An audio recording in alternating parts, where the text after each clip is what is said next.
नमस्कार friends, welcome to SGKG studies and SGKG 2.22 YouTube channel classes. And in this session we are going to discuss about Central Administrative Tribunal and State Administrative Tribunal provisions in Indian Constitution.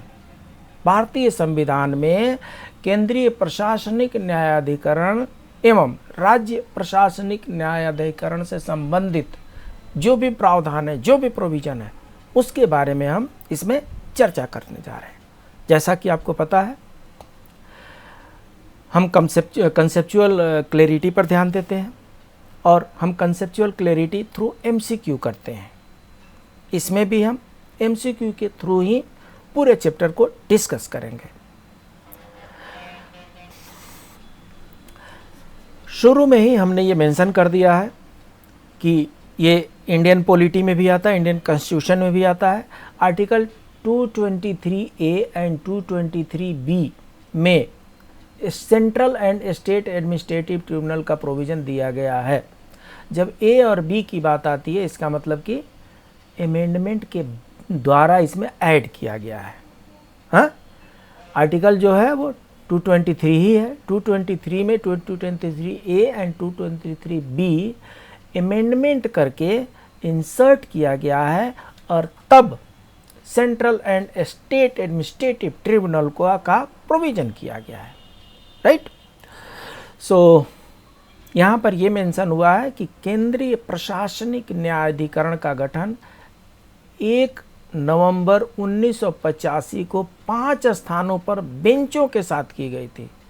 So initially CAT was constituted on 1st November 1985 with 5 benches, only 5 benches. At present 19 benches, regular benches are there. At present 19 regular benches are there. In addition to 19 regular benches, circuit benches are also there. That will discuss.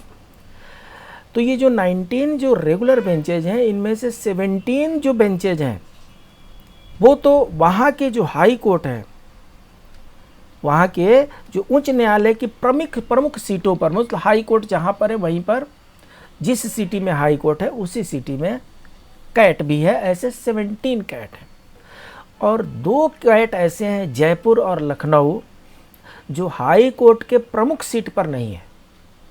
High court यहाँ भी है, प्रमुख seat नहीं है। हाँ, जैसे UP का जो मेन बेंच हाई कोर्ट का है वो इलाहाबाद है, प्रयागराज है। उसका सेकेंड बेंच लखनऊ में है, मेन बेंच नहीं है। इसी तरीके से जोधपुर जो है वो राजस्थान का मेन हाई कोर्ट है, जयपुर में उसके बेंच है। तो यहाँ पर जो प्रश्न है, जिनमें से 17 उच्च न्यायालयों की प्रमुख सीटों पे है, मेन बेंचेस पे है, तथा शेष 2 जयपुर एवं लखनऊ में प्रचालन करते हैं। जम्मू और कश्मीर में नवगठित दोनों ही बेंचों को कार्यशील बना दिया गया है। राइट, चलिए शुरू करते हैं। Which of the following is are true regarding suing public officials. Public officials को के अगेंस्ट में केस करने के लिए, सू करने के लिए, कि उनके अगेंस्ट में पिटीशन फाइल करने के लिए इनमें से कौन सा सत्य है? Number 1, no criminal or civil proceeding can be started against the president and governors in respect of their personal acts, nor can they be arrested or imprisonment. तो प्रेसिडेंट और गवर्नर के पास कुछ इम्यूनिटी है, कंप्लीट इम्यूनिटी। यहाँ पर जैसे कि complete immunity की बात हो रही है, कंप्लीट इम्यूनिटी तो नहीं लग रहा है। The Constitution against immunity to the President, governors and ministers for their official acts. The Constitution grants immunity to the President, governor and ministers for their official works. Partially सही है, partially सही नहीं है। तो क्वेश्चन के हिसाब से अगर ट्रू में देखा जाए तो इन दोनों में से कोई भी सही नहीं लग रहा है। आइए आंसर देखते हैं। इनमें से दोनों में से कोई भी सही नहीं है। आइए इसके बारे में विशेष रूप से देख लेते हैं। Immunity to president and governor, ठीक है। They are constitutional head of the country and constitutional head of the state. No criminal proceeding can be started against the president and governor in respect of their personal act, nor can they be arrested or imprisoned. पहला statement clear है। हाँ, किसी भी तरीके का कोई भी suit, किसी भी तरह का कोई भी क्रिमिनल सूट, यहाँ पर नो क्रिमिनल प्रोसीडिंग लिखा है, किसी भी प्रकार का क्रिमिनल प्रोसीडिंग प्रेसिडेंट और गवर्नर के अगेंस्ट में in respect of their personal act can not be arrested और इम्प्रिजनमेंट, सो नहीं कर सकते। आगे क्या है, this immunity is limited to the period of the term. ये जो इम्यूनिटी है ये तभी तक के लिए जब तक ये प्रेसिडेंट है, जब तक ये गवर्नर है। जिस दिन ये प्रेसिडेंट से हटे, जिस दिन ये गवर्नर से हटे, आपने जो कुछ भी पर्सनल एक्ट ऐसा कुछ किया है, you are liable. So that is what it is mentioned here, the immunity is limited to the period of the term of the office only and does not extend beyond that. जिस दिन office छोड़े उस दिन से अगर आपने कुछ गड़बड़ सड़बड़ किया है तो गिरफ्तारी की तलवार लटकी। However, civil proceedings can be started against them during their term of office in respect of their personal acts after giving 2 month advance notice. So criminal case तो फाइल नहीं कर सकते जब तक वो ऑफिस में है। जब ऑफिस छोड़ेंगे, उनका टेन्योर 5 ईयर का होता है, चाहे बीच में गवर्नर को हटा दिया गया, बीच में प्रेसिडेंट को हटा दिया गया, तो जब तक वो प्रेसिडेंट हैं, जब तक वो गवर्नर है, तब तक क्रिमिनल केस फाइल नहीं हो सकता। गवर्नर और प्रेसिडेंट से हटते ही अगर कुछ ऐसा ज़रूरत पड़ा तो क्रिमिनल केस फाइल किया जा सकता है, लेकिन सिविल केस कभी भी फाइल किया जा सकता है। 2 महीने का नोटिस दे करके सिविल केस कभी भी प्रेसिडेंट या गवर्नर के अगेंस्ट में फाइल किया जा सकता है। इसीलिए ये जो स्टेटमेंट था ये नो क्रिमिनल और सिविल प्रोसीडिंग है। ये देखिए क्या लिखा है, नो क्रिमिनल और सिविल प्रोसीडिंग। अगर सिर्फ क्रिमिनल प्रोसीडिंग होती तो कुछ बात भी बनती, सिविल प्रोसीडिंग शुरू की जा सकती है। इम्यूनिटी टू मिनिस्टर, तो ये तो प्रेसिडेंट महोदय और गवर्नर महोदय की बात हुई। अब मिनिस्टर साहब का देख लेते हैं। Constitution does not grant any immunity to the minister for their official act. So constitution में किसी भी प्रकार की इम्यूनिटी का मिनिस्टर के लिए कोई प्रोविजन नहीं है। हाँ, मिनिस्टर ने अगर गलत किया है झेलना पड़ेगा, but since they are not required to countersign the official acts of the president and the governor, they are not liable in the courts for those acts. So official work country में किसके नाम होता है? President के नाम से होता है। स्टेट में किसके नाम से होता है? गवर्नर के नाम से होता है। प्रेसिडेंट मिनिस्टर साहब जो काम करना है वो करेंगे, सेंट्रल मिनिस्टर जो काम करना है वो करेंगे प्रेसिडेंट के नाम पे, स्टेट गवर्नमेंट मिनिस्टर जो काम करना है करेंगे गवर्नर के नाम पे, अपने नाम पे उनका कुछ होता नहीं है। इसलिए कोर्ट में इनके अगेंस्ट में ऑफिशियल एक्ट के द्वारा किसी इनके ऑफिशियल एक्ट के लिए कोर्ट में इनके खिलाफ कोई एक्शन बनता ही नहीं है। आपको कोर्ट में अगर जाना है किसी गवर्नमेंट के एक्शन के अगेंस्ट में, मिनिस्टर मीन्स गवर्नमेंट, और गवर्नमेंट के एक्शन के अगेंस्ट में जाना है तो आपको प्रेसिडेंट के अगेंस्ट जाना है, स्टेट में गवर्नर के अगेंस्ट में जाना है। Moreover, they are not liable for the official acts done by the president and governor in their advice, as the courts are debarred from inquiring into such advice. So वो जो भी advice दिए होंगे president को उसके लिए वो liable नहीं है। However, the minister do not enjoy any immunity of their personal act. ये ऑफिशियल एक्ट की बात हुई। ऑफिशियल एक्ट में उनके अगेंस्ट में कोई केस बनता ही नहीं है, लेकिन जब पर्सनल की बात आ जाए, minister do not enjoy any immunity for their personal act and can be sued for the crimes as well as torts in the ordinary courts like common citizen. So immunity जो है वो president महोदय को है, governor महोदय को है। जो केसेस फाइल होंगी सिविल केसेस ऑफिशियल मैटर पे, जो सिविल केसेस फाइल होगी ऑफिशियल मैटर पे वो प्रेसिडेंट के अगेंस्ट फाइल होगी, गवर्नर के अगेंस्ट में फाइल होगी। मिनिस्टर साहब के अगेंस्ट में कोई भी ऑफिशियल एक्ट से रिलेटेड केस फाइल नहीं हो सकती। लेकिन अगर वो कोई क्राइम करते हैं तो उनके क्राइम में क्या है, ही मिनिस्टर साहब को कोई इम्यूनिटी नहीं है। मिनिस्टर साहब को क्राइम करते समय there is no immunity to the minister साहब because he is not protected in the constitution. So minister of country और minister of state he is not protected in the no way he is protected in the constitution. ठीक है, he is treated as if a common citizen of India. Immunity to judicial officers. The judicial officers enjoy immunity from any liability in respect of their official acts and hence cannot be sued. The judicial officers enjoy immunity from any liability in respect of their official acts and hence cannot be sued. So जितने judicial अफसर होते हैं, judicial magistrate हों, जजेज हों, इनको क्या है, they enjoy immunity from liability in respect of their official act. Office के बारे में वो जो कोई भी काम करते हैं उसके अगेंस्ट में कोई भी केस नहीं बनता। जितने भी उनके ऑफिशियल एक्ट हैं, ऑफिशियल एक्ट से रिलेटेड कोई भी केस बनता ही नहीं है। Immunity to civil servant. अब बात आती है हम जैसे गवर्नमेंट एम्प्लॉयज़ के लिए। तो गवर्नमेंट एम्प्लॉयज़ का क्या प्रोविज़न है? Under the Constitution, the civil servants are conferred personal immunity from legal liability for official contract. किसके लिए? ऑफिशियल कॉन्ट्रैक्ट के लिए पर्सनल इम्यूनिटी है। हम जो काम कर रहे हैं ऑफिस के लिए, ऑफिस से रिलेटेड, तो उसके लिए ऑफिस जिम्मेदार है, पर्सनली हम जिम्मेदार नहीं है, क्योंकि हम जो काम कर रहे हैं ऑफिस के लिए कर रहे हैं। अच्छा किए, ऑफिस के लिए किया, किसी कारण से अगर गलत हो गया ऑफिस से रिलेट हो गया, इसलिए ऑफिस इज रिस्पॉन्सिबल, मेरा डिपार्टमेंट रिस्पॉन्सिबल है, गवर्नमेंट रिस्पॉन्सिबल है, पर्सनल ऑफिसर रिस्पॉन्सिबल नहीं है। So civil servants are conferred personal immunity from legal liability. This means that the civil servant who made a contract in his official capacity is not personally liable in respect of that contract.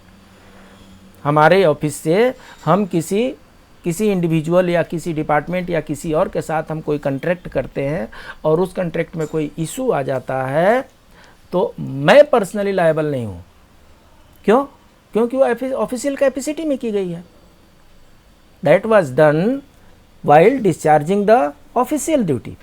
सो इसलिए मेरा department responsible है, मेरी office responsible है, individual responsibility नहीं बनती। But if the contract is made without complying the condition specified in the constitution, then the civil servant who made the contract is personally liable. Personal liable कब होंगे? जब हम constitutional provision को contradict करेंगे, constitutional provisions को violet करेंगे। जब constitutional provisions को हम वायलेट करेंगे तो पर्सनली लाइबिलिटी बन जाती है।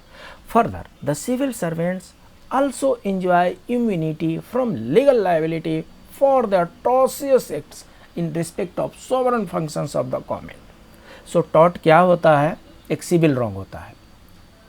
हाँ, टॉट एक सिविल रॉन्ग होता है, ये नॉन कोडिफाइड है और ये कोर्ट डिसाइड करती है। बहुत से इसके फैक्टर्स होते हैं। ब्रिटिश एरिया में ब्रिटिश इंडिया में पहले टॉर्सियस का ज़्यादा वैल्यू था। अभी धीरे धीरे जितने भी टॉर्सियस एक्ट हैं उन सब पर हमारे यहाँ कोई ना कोई एक्ट बन चुके हैं। फिर भी सिविल सर्वेंट जो है अगर कोई टॉर्सियस एक्ट करते हैं तो उसके लिए उनका मालिक जिम्मेदार है, गवर्नमेंट जिम्मेदार है, सिविल सर्वेंट जिम्मेदार नहीं है।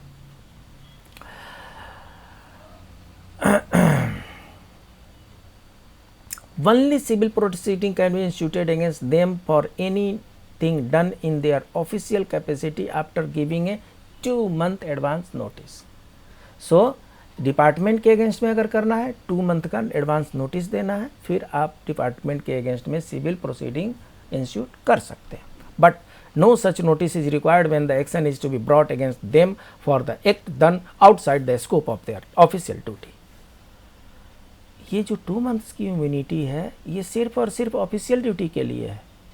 अगर out of the official duty अगर कुछ हुआ है तो उसके लिए किसी नोटिस की ज़रूरत नहीं है। Criminal proceeding can be instituted against them for acts done in their official capacity with the prior permission of the president और governor where necessary. Criminal proceeding की जहाँ तक बात है, क्रिमिनल प्रोसीडिंग मतलब वो सारे प्रोसीडिंग जो आईपीसी के प्रोविज़न के द्वारा हुए हैं या और भी पेनल प्रोविज़न है उनके द्वारा हुए। तो अगर क्रिमिनल प्रोसीडिंग किसी गवर्नमेंट ऑफिशियल के अगेंस्ट में करना है इन ऑफिशियल कैपेसिटी, जो उन्होंने काम किया इन ऑफिशियल कैपेसिटी किया है, तो उसमें प्रेसिडेंट गवर्नर के परमिशन की ज़रूरत पड़ती है। What is tort? अभी हमने बताया था टॉर्ट इज सिविल रॉन्ग, ठीक है। टॉर्ट एक सिविल रॉन्ग है, क्रिमिनल नहीं होता है, चार्जेज नहीं होता है, ऑल द अबव नहीं होता है, सिविल रॉन्ग होता है। छोटा सा जानकारी इसके बारे में देख लेते हैं। Article 300 of the constitution deals with the suit by और against the government of India. Article 300 याद कर लीजिए। आर्टिकल 300 जो है सिटीजन को एम्पावर करता है कि गवर्नमेंट के अगेंस्ट में केस फाइल करें, और गवर्नमेंट को एम्पावर करता है कि सिटीजन के अगेंस्ट में केस फाइल करें। जितनी भी इंडिया में क्राइम होती है वो क्राइम कौन फाइल करता है केस? स्टेट गवर्नमेंट करती है। It is state versus so and so. हाँ, क्राइम भले दो आदमी के बीच में हुआ होगा, भले ए ने बी को चोट पहुंचाई होगी, जो केस बनता है वो ए वर्सेस बी नहीं बनता, स्टेट गवर्नमेंट वर्सेस ए बनता है। तो 300 आर्टिकल 300 ये एम्पावर करता है, deals with the suits by or against the government of India. It lays down that the government of India may sue or be sued by the name of the Union of India, and government of a state may sue or be sued on the name of a state. So जब भी government के against में, department के against में कोई case करनी है तो उसमें यूनियन ऑफ इंडिया एक पार्ट होगी, स्टेट गवर्नमेंट एक पार्ट होगी। पार्टी जो होगी वो या तो यूनियन ऑफ इंडिया होगा अगर सेंट्रल केस में, स्टेट केस में स्टेट गवर्नमेंट होगी। Thus the union of India and states are legal entities, juristic person है। ज्यूरिस्प्रूडेंस जो होता है, जितने लोग का लॉ बैकग्राउंड होगा, तो ज्यूरिस्प्रूडेंस में एक ज्यूरिस्टिक पर्सनालिटी आती है। इन हम लोग क्या है? हम लोग ह्यूमन बीइंग है। तो ह्यूमन बीइंग क्या है? नेचुरल पर्सन्स है। और जो नॉन ह्यूमन बीइंग है वो ज्यूरिस्टिक पर्सनालिटी होती है। जितनी कंपनीज हैं, जितने इंस्टीट्यूशंस हैं, इनके अगेंस्ट में भी केस होते हैं ना। तो क्यों होते हैं? क्योंकि वो ज्यूरिस्टिक पर्सन बन जाते हैं वो, for purpose of suits and proceedings, not the government of India और government of state. At present, the position in this respect remains the same as existed before the Constitution. कह रहे हैं कि जो टॉर्ट्स का जो पोजीशन कॉन्स्टिट्यूशन से पहले का था वही पोजीशन आज भी है। टॉर्ट की लंबी स्टोरी है, उसकी कहानी हमने अपने टॉर्ट वाले क्लासेस में, जो हम जुडिशियल सर्विसेज का जो क्लास हम कंडक्ट करते हैं, तो जुडिशियल सर्विसेज का जो क्लास है उसमें हमने टॉर्ट का क्लास डाला है, उसको आप देख सकते हैं। In the pre-constitution period, the government was suable for contracts but not for the torts. So, pre-constitution period में क्या था कि आप गवर्नमेंट के अगेंस्ट में केस कर ही नहीं सकते। क्यों? क्योंकि wrong committed by the servant was treated as wrong committed by king, and king can do no wrong.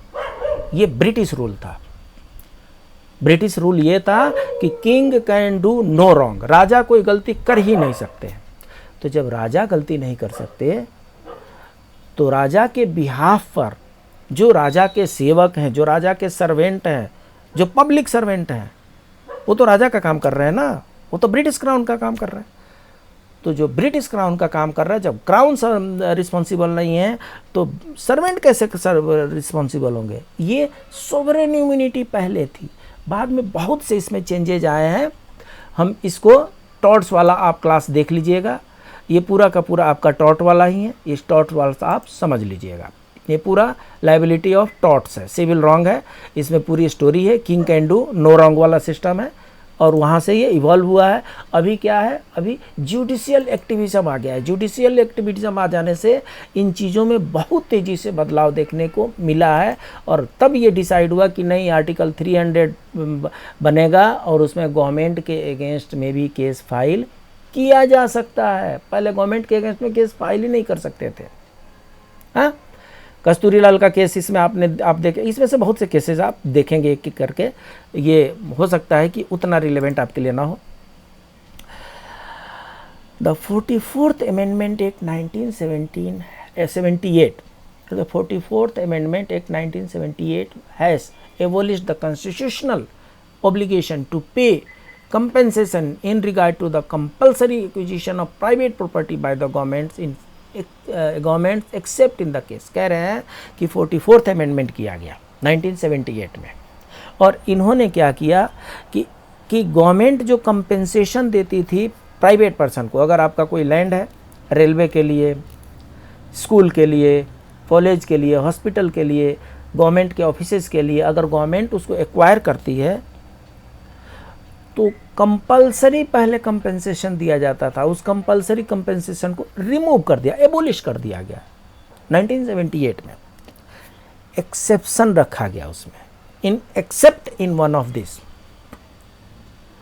और ये देखिए ट्राइबल एरिया का है, रिलीजियस इंस्टीट्यूशन का है, एजुकेशनल इंस्टीट्यूशन का है, नन ऑफ द अबव है, और correct answer is educational institution. अगर एजुकेशनल इंस्टीट्यूशन की प्रॉपर्टी है तो उसमें कंपेंसेशन देना मस्ट है। गवर्नमेंट हर सब केसेज में कंपेंसेशन देती है, लेकिन इस एक्ट के द्वारा कंपेंसेशन को कंपलसरी से हटा दिया गया है, right.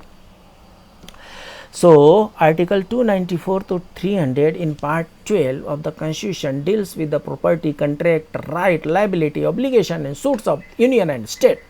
In this regard, the Constitution makes the union or state as juristic person. The Parliament as well as state legislature are empowered to make laws for the compulsory acquisition and requisitioning of private property by the government. 44th Amendment में क्या है? 44th Amendment has abolished the constitutional obligation to pay compensation in this regard except in 2 cases. So 2 exception है यहाँ पे, only 2 exception है। क्या exception है?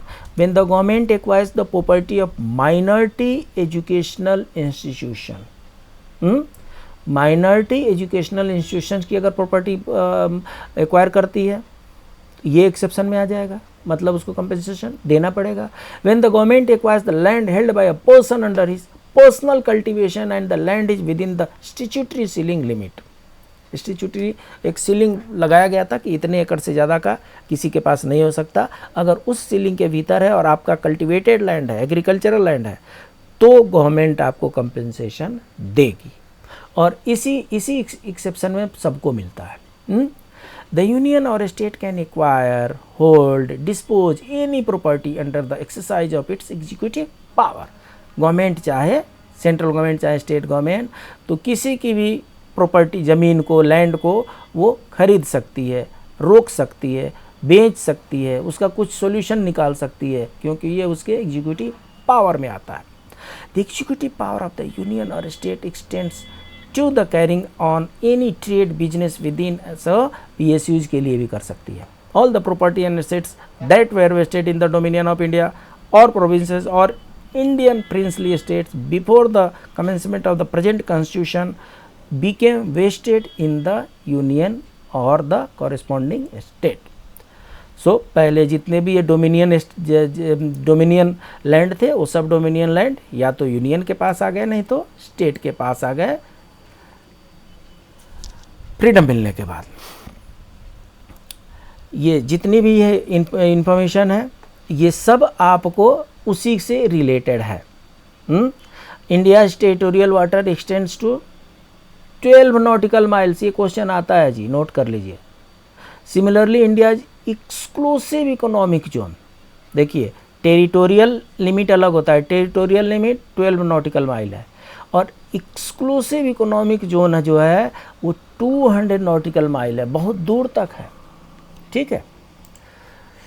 Next question, provision with respect to tribunals were added by the which amendment act. So tribunal के बारे में जो हमने 323A और 323B के बारे में डिस्कस किया, उसको किस अमेंडमेंट से डाला गया, और विदाउट गेसिंग 42nd अमेंडमेंट।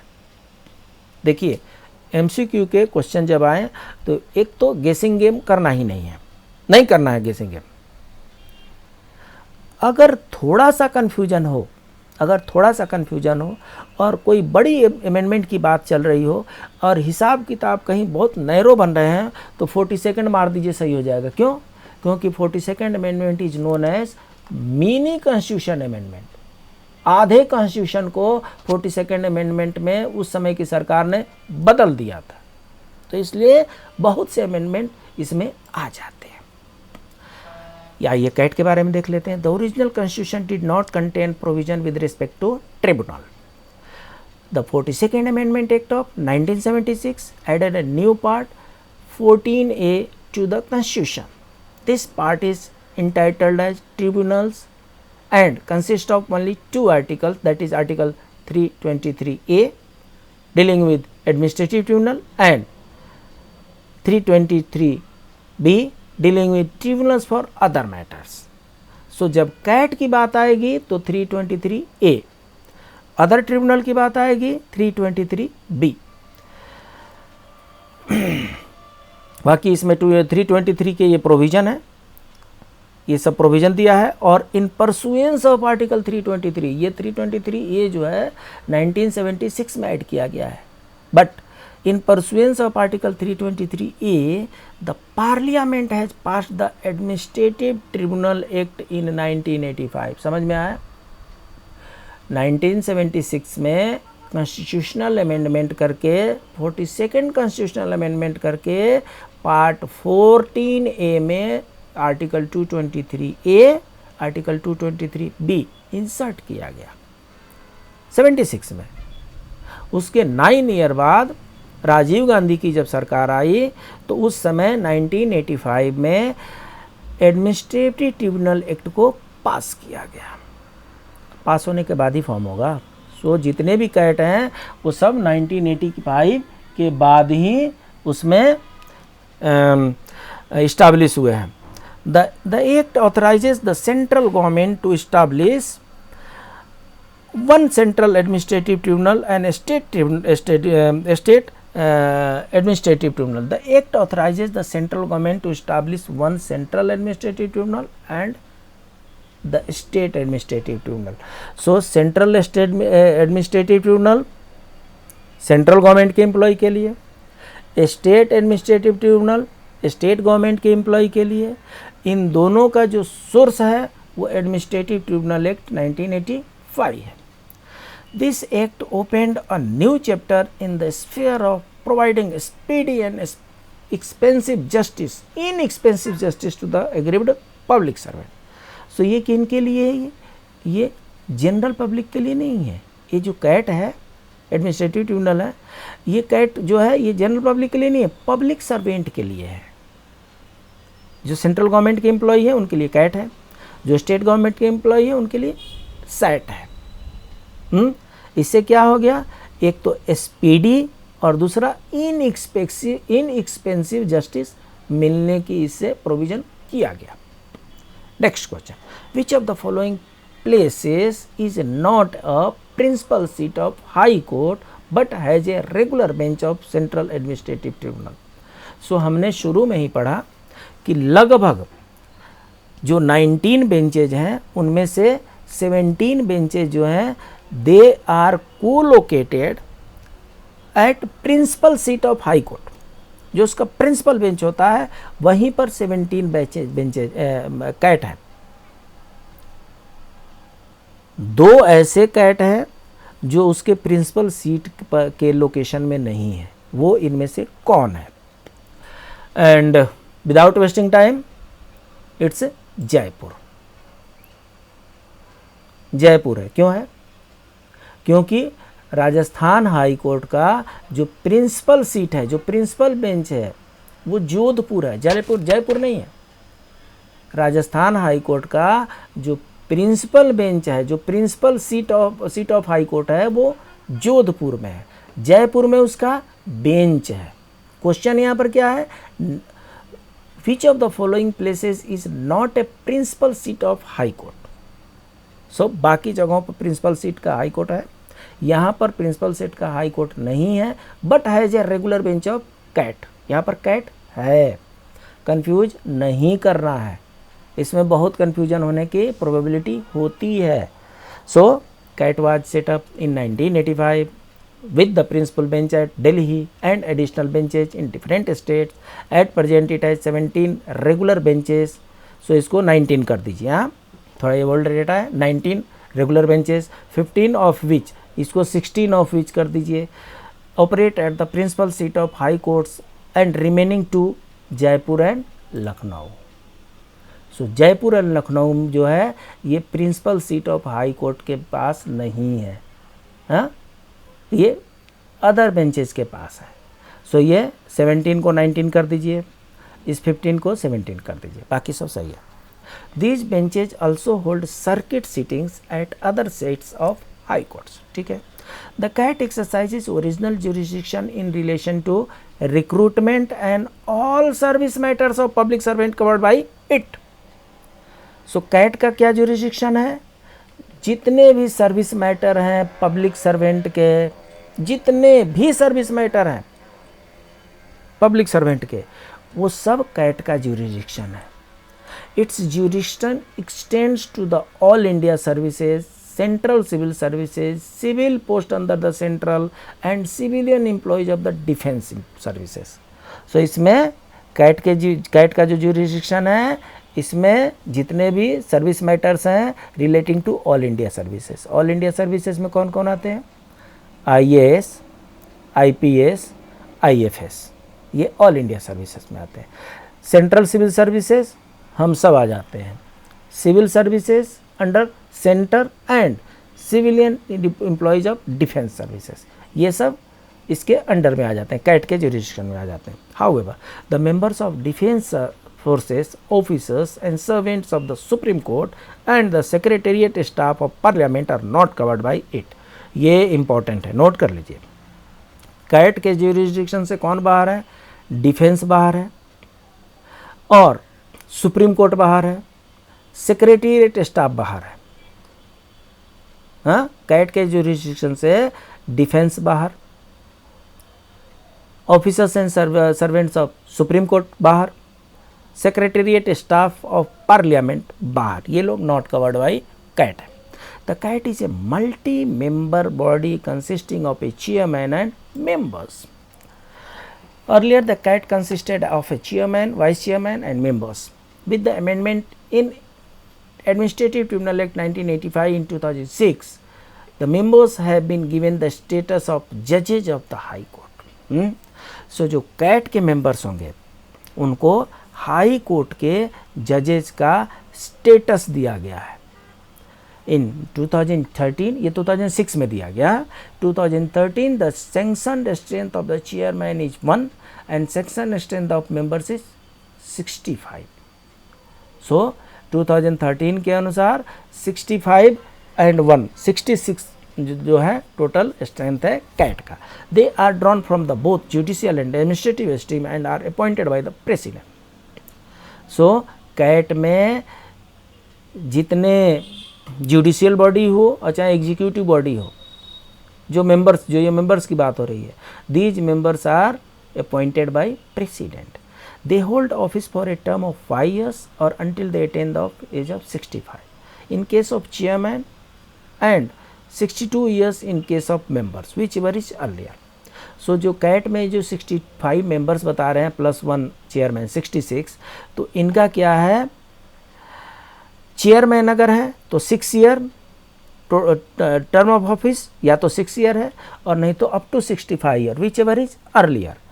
बाकी मेंबर के लिए 6 year और 62 year whichever is earlier. The CAT is not bound by the procedure laid down in the civil procedure code of 1908। So CPC का जो प्रोविज़न है वो कैट पे लागू नहीं होता, इसीलिए तो कैट में स्पीडी जस्टिस मिलने की उम्मीद की जाती है, इसीलिए कैट में इनएक्सपेंसिव जस्टिस मिलने की उम्मीद की जाती है। अगर वो भी CPC एविडेंस CRPC के रूल से फॉलो होता तो फिर अलग से इसको इस्टेब्लिश करने का कोई मीनिंग नहीं रह जाता। It is guided by principle of natural justice. So CAT का क्या रूल है, प्रिंसिपल ऑफ नेचुरल जस्टिस है। प्रिंसिपल ऑफ नेचुरल जस्टिस क्या है, इसका बहुत बढ़िया से हमने क्लासेस डाल रखा है कॉन्स्टिट्यूशन वाले, हमारे फोल्डर में भी मिल जाएगा, और नहीं तो एडमिनिस्ट्रेटिव लॉ के फोल्डर में भी मिल जाएगा, उसको आप देख लीजिएगा। This principles keep the CAT flexible in approach. So कोई बहुत ज़्यादा लेट डाउन गाइडलाइंस नहीं है, नेचुरल जस्टिस के प्रिंसिपल को फॉलो करना है, और इस तरीके से कैट के डिसीजन में फ्लेक्सिबिलिटी रहती है। Only a nominal fee of ₹50 is to be paid by the applicant. So court fee कितना है? 50 रुपीज़ है। बाकी वकील साहब कितना लेते हैं वो अलग बात है, आपकी कैपेसिटी देने की कितनी है वो अलग बात है। कोर्ट फी की जब बात आए तो कोर्ट फी कैट में सिर्फ और सिर्फ 50 रुपीज़ लगता है। Only a nominal fee of 50 rupees is to be paid by the applicant. हाँ, ये डेटा अगर पुराना हो तो नया डेटा हम आपको लेकर के आएंगे। The applicant may appear either in person और थ्रू ए लॉयर। देखिए ये अनदर फ्लेक्सिबिलिटी है। नॉर्मल कोर्ट केसेस में कोर्ट इंसिस्ट करती है कि आप लॉयर को लेकर के आइए, हाँ, एडवोकेट को लेकर के आइए, लेकिन कैट में आप स्वयं भी खड़ा होकर के साहब को अपने प्रश्नों का उत्तर दे सकते हैं, अपनी बातों को रख सकते हैं, अगर आप रख सकते हैं तो। सो लॉयर रखना कंपलसरी नहीं है कैट में। Originally appeals against the orders of the CAT could be made only in supreme court and not in the high court. तो जैसा कि हमने पहले ही डिस्कस किया कि जो कैट के जो जजेज हैं उनका status at par high court है। कैट के जो लोकेशन है they are co located with the high court. तो इसलिए कैट के बाद हाई कोर्ट में कोई पिटीशन, कोई अपील नहीं जा सकती। कैट के बाद अगर कैट के अगेंस्ट में जाना है तो आपको सुप्रीम कोर्ट में जाना पड़ेगा, हाई कोर्ट में नहीं जाना पड़ेगा, क्योंकि हाई कोर्ट और कैट पैरेलल है। However in Chandra Kumar case 1997, the Supreme Court declared these restrictions on the jurisdiction of the High Court as unconstitutional, holding that judicial review is a part of the basic structure of the Constitution. It laid down that appeal against the orders of the CAT shall lie before the division bench of the concerned High Court. So, now it is not possible for an aggrieved public servant to approach the Supreme Court directly against an order of the CAT without first going to the concerned High Court. सो कह रहे हैं कि 1997 में ये एक चंद्र Kumar case है। इस case में सुप्रीम कोर्ट के पास बहुत से कैट के अगेंस्ट में अपील आ गई थी, तो सुप्रीम कोर्ट फेडअप हो गई थी। तो सुप्रीम कोर्ट ने कहा कि ऐसा है कि हमारे पास जो एक्स्ट्रा कॉन्स्टिट्यूशनल पावर है उसको मैं यूज करता हूँ, और उसको यूज करके, और कॉन्स्टिट्यूशनल पावर क्या है कि हमारे पास जो है रिव्यू का पावर है, जुडिशियल रिव्यू का पावर है, और जुडिशियल रिव्यू का जो पावर है वो हाई कोर्ट और सुप्रीम कोर्ट दोनों के पास है। तो इसके बेसिस पे कैट के बाद जो अपील होगी वो हाई कोर्ट में जाएगी। तब से ये प्रोविज़न है कि कैट के बाद जो अपील है वो हाई कोर्ट में जा सकती है। इस प्रोविज़न के अनुसार लेटेस्ट हम आपको लेकर के आने वाले हैं, डोंट वरी। अभी हम सिर्फ ये क्वेश्चन पेपर सॉल्व कर रहे हैं। Which of the following is are true regarding state administrative tribunal. अभी तक हम सेंट्रल एडमिनिस्ट्रेटिव ट्रिब्यूनल के बारे में पढ़ रहे थे, ये है स्टेट एडमिनिस्ट्रेटिव ट्रिब्यूनल। क्या state administrative tribunal central administrative tribunal का ही एक पार्ट है? आंसर नो है। Central administrative tribunal central government के पब्लिक सर्वेंट के लिए है, और state administrative tribunal state government के एम्प्लॉयज़ के लिए है, स्टेट गवर्नमेंट के पब्लिक सर्वेंट्स के लिए है। हाँ, स्टेट गवर्नमेंट के पब्लिक सर्वेंट के प्रॉब्लम को सॉल्यूशन के लिए, सर्विस रिलेटेड इशू के लिए स्टेट गवर्नमेंट के एम्प्लॉय वो एसएटी में जा सकते हैं, सेंट्रल गवर्नमेंट के एम्प्लॉय सीएटी कैट में जाते हैं। सो इसलिए एसएटी अलग है और सीएटी अलग है, कैट अलग है, सैट अलग है। सेंट्रल एडमिनिस्ट्रेटिव ट्रिब्यूनल बिल्कुल अलग है, स्टेट एडमिनिस्ट्रेटिव ट्रिब्यूनल बिल्कुल अलग है। प्रश्न पे आते हैं, which of the following is a true regarding state administrative tribunal. Chairman of SAT is appointed by the respective states governor. Madhya Pradesh does not have SAT. Second तो सही लग रहा है, तो दोनों हो जाएगा सही। क्या? ओनली 2 है। मध्य प्रदेश के पास सैट नहीं है। हम सैट की बात कर रहे हैं, कैट की बात नहीं कर रहे हैं। कैट है, कैट की बेंचेज मध्य प्रदेश में हैं, सर्किट बेंचेज भी हैं, स्टेट एडमिनिस्ट्रेटिव ट्रिब्यूनल नहीं है। आइए देख लेते हैं।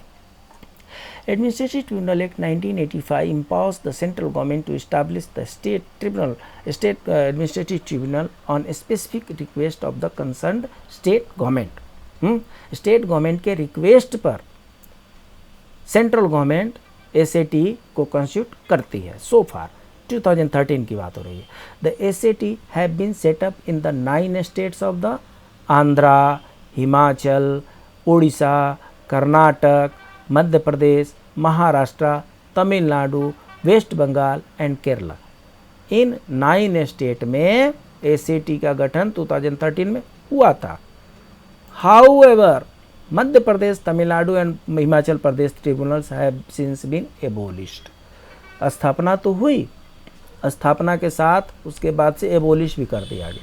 तो अभी स्टेट एडमिनिस्ट्रेटिव ट्रिब्यूनल मध्य प्रदेश, तमिलनाडु, हिमाचल प्रदेश में नहीं है। आगे अगर कुछ जब हम कैट का हम पूरा क्लास लेंगे तो उसमें हम विशेष रूप से इसकी चर्चा करेंगे। The Kerala administrative tribunal was set up with effect from 26 August 2010 में केरला में शुरू हुआ। Like the CAT, the SATs exercise original jurisdiction in relation to recruitment and all service matters state government employees. Chairman STT are appointed by president. ये देखिए, हाँ, after consultation with the governor. ये question जो है बहुत typical question है। सो SAT के जो चेयरमैन हैं, he is appointed by president, not by governor. The Act also makes a provision for setting up of joint administrative tribunal for 2 or more states. A JET exercises all jurisdiction powers exercised by the administrative tribunal for such states. The chairman and members of JET are appointed by the president after consultation with the governors of the concerned state. तो इस question को solve करने के लिए, क्योंकि इसमें state administrative tribunal भी है, तो इस क्वेश्चन को सॉल्व करने के लिए हमने सबसे पहले ये ढूंढा कि कितने प्रकार के ट्रिब्यूनल हमारे पास हैं। इतने प्रकार के ट्रिब्यूनल हमारे 14 टाइप्स ऑफ ट्रिब्यूनल है। इंडस्ट्रियल ट्रिब्यूनल, जो लेबर लॉ पढ़े होंगे उनको पता होगा। इनकम टैक्स अपीलेट ट्रिब्यूनल, ये लोगों को सबको पता है। Custom excise and service tax tribunal, ये भी है। Appellate tribunal under smuggler and foreign exchange manipulator है। एडमिनिस्ट्रेटिव ट्रिब्यूनल है, रेलवे क्लेम ट्रिब्यूनल है, सिक्योरिटी अपीलेट ट्रिब्यूनल है, डेट रिकवरी ट्रिब्यूनल है, टेलीकॉम ट्रिब्यूनल है, नेशनल कंपनीज लॉ ट्रिब्यूनल है जिसको एनसीएलटी बोलते हैं, इसका भी नाम चेंज हुआ है शायद। नेशनल कंज्यूमर डिस्प्यूट ट्रिब्यूनल है, appellate tribunal for electricity, arm forces tribunal बना हुआ है, हाँ। नेशनल ग्रीन ट्रिब्यूनल है। इतने ट्रिब्यूनल है। जब हम एडमिनिस्ट्रेटिव ट्रिब्यूनल की बात करते हैं तो एडमिनिस्ट्रेटिव ट्रिब्यूनल 2 तरह का है। पहला कैट है जिसको सेंट्रल एडमिनिस्ट्रेटिव ट्रिब्यूनल कहते हैं, और दूसरा सैट है जिसको स्टेट एडमिनिस्ट्रेटिव ट्रिब्यूनल कहते हैं।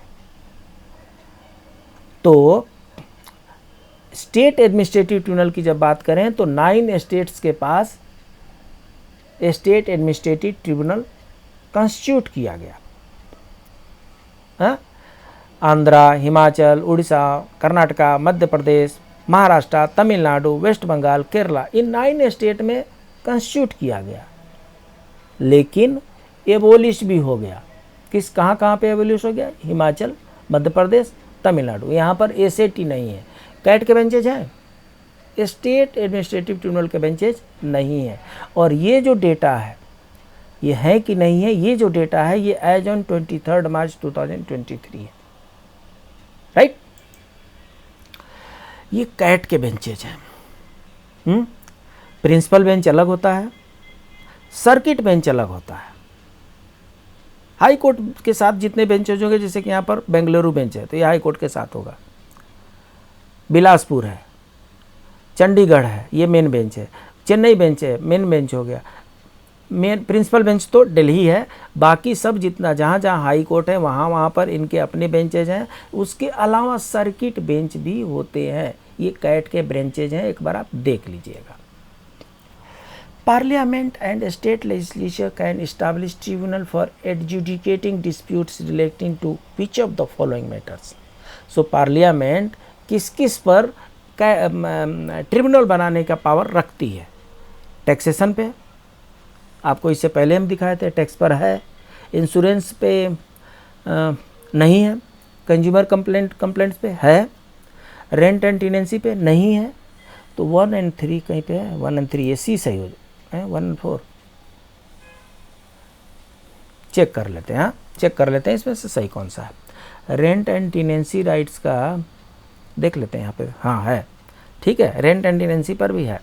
Taxation, foreign exchange, industrial and labour, land reforms, ceiling on urban property, election of parliament, food stuff, rent and tenancy, इन सब के पर पार्लियामेंट एक्ट बना करके ट्रिब्यूनल बना सकती है।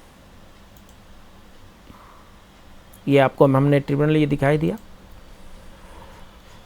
सो while Article 323A contemplates establishment of tribunal for public service matters only, Article 323B contemplates establishment of tribunal for certain other matters, जो इससे पहले हम बता चुके हैं। उसी चीज़ों के बारे में सब यहाँ पर दिया गया है। तो यहाँ पर ये वो जो चंद्र कुमार का केस है उसमें ये मेंशन किया हुआ है कि declared those provisions of these two articles which exclude the jurisdiction of High Court and Supreme Court as constitutional, hence the judicial remedy are now available against the order of these tribunals. So इनके against में judicial remedy available है। उम्मीद है central administrative tribunal, state administrative tribunal के constitutional provision, हम एक उसके act के बारे में नहीं पढ़े हैं, कि कॉन्स्टिट्यूशनल प्रोविज़न को आपने बड़ी अच्छी तरीके से समझा होगा। समझ लिए हैं? दूसरी बार देख लीजिएगा इसको, 3 बार देख लेने से अच्छी तरीके से समझ में आ जाता है। आज का नीति श्लोक, शैले शैले न माणिक्यम मौक्तिकम न गजे गजे साधवो न ही सर्वत्र चंदनम न वने वने। ये हितोपदेश एक हमारे पास बुक है, हितोपदेश से ये लिया गया है। शैले शैले न माणिक्यम मौक्तिकम न गजे गजे साधवो न ही सर्वत्र चंदनम न वने वने। अर्थात हर एक पर्वत पर माणिक नहीं होते। हाँ, पारसमणि का नाम तो आपने सुना ही होगा। हर पर्वत के पास पारसमणि नहीं होते हैं। हर एक हाथी में के गंडस्थल में मोती नहीं होते हैं। किसी किसी हाथी के गंडस्थल में मोती होती है। साधु सर्वत्र नहीं होते। साधु मतलब जेंटिलमैन, सभी लोग जेंटिलमैन नहीं होते। हर एक वन में चंदन नहीं होता। चंदन शायद ही किसी वन में होता हो, और नहीं तो चंदन का अलग से वन होता है। हर वन में चंदन नहीं होता।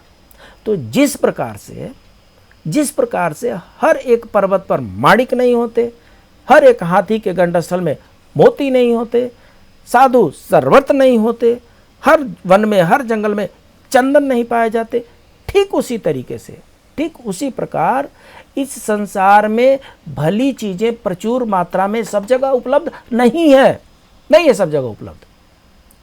तो हमें क्या करना है? हमें ये करना है कि जहाँ पर ये चीज़ें मिलती हैं वहाँ से ग्रहण कर लेनी चाहिए। जहाँ पे भी सज्जन पुरुष मिलते हैं उनकी संगति कर लेनी चाहिए। दुर्जनों की भी कमी नहीं है, ये आपको जानना है। सज्जनों की कमी हो सकती है, क्योंकि इस श्लोक के अनुसार साधु सर्वत्र नहीं होते। यहाँ पर साधु का मतलब ड्रेस से मतलब नहीं है, साधु का मतलब जेंटिलमैन, सज्जन पुरुष। तो सज्जन पुरुष भी सर्वत्र नहीं मिलते हैं। आप लोगों को भली भांति पता ही होगा, ऑफिस में काम करते हैं, कहाँ कहाँ पर कैसे कैसे लोग मिलते हैं। अगर वो 2-4 दिन 5 दिन के पीएचडी करते करते जब तक आपका 2-4 कोई क्लेम रिजेक्ट न कर दें, डिसअलाउ न कर दें, तब तक उनके दिल को करार ही नहीं आता। ऐसे भी लोग होते हैं। क्या वे भी सज्जन के कैटेगरी में आते हैं? प्रश्नवाचक चिन्ह है। एनीहाउ, सो साधु सर्वत्र नहीं होते, इसलिए जहाँ कहीं भी सज्जन हो, सज्जन का साथ करें, सफलता हाथ लगेगी। दुर्जन का साथ करेंगे अपयश हाथ लगेगा। ये आप डिसाइड कीजिए कि आपको यश का भागी बनना है या अपयश का। अगर यश का भागी बनना चाहते हैं तो साधु की, सज्जन पुरुष की संगत कीजिए, और नहीं तो अपयश के दरवाजे तो स्वतः ही खुले हुए हैं। आपका ये अपना चैनल SGKG स्टडीज, इसको आप लाइक करें, सब्सक्राइब करें, अपने दोस्तों के बीच में शेयर करें। SGKG 2.22 ये आपका दूसरा चैनल, इसमें RTI के सारे क्लासेस हैं, बाकी इसी में एडमिनिस्ट्रेटिव ब्लॉक के भी क्लासेज होंगे। सो इनको भी आप लाइक करें, सब्सक्राइब करें, अपने दोस्तों के बीच में शेयर करें। मिलते हैं अगले क्लास में एक नए टॉपिक के साथ, एक नए इन्फॉर्मेशन के साथ, कुछ नए ट्रिक्स एंड टिप्स के साथ। तब तक के लिए प्लीज़ कीप ऑन रिवाइजिंग। नमस्कार।